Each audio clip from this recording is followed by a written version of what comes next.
Mabuhay, maayong gabi sa tanan kong followers.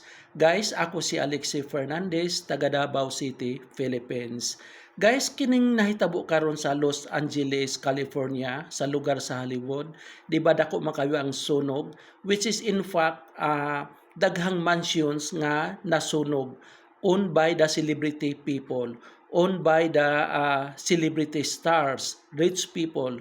Isa na din ha kay Paris Hilton, nasunog daw iyang mansion nga puting mahala.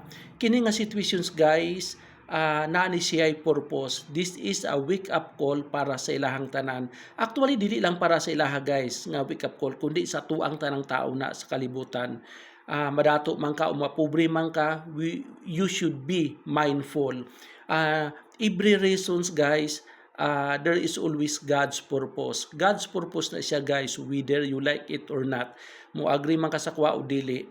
Last January 5, during sa Golden Globe Awards Night 2025, na isa ka host dito, parang nag-comment siya nga sa tanang winners wala gyud nagpasalamat sa Ginoo.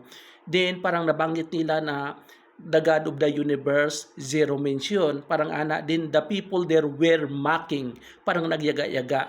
Then after 2 days, nag-start na ang sunog sa Los Angeles, California. Somehow, dili ta pwede mo judge sila guys, no? Pero, the people there should turn back to God. That's it guys.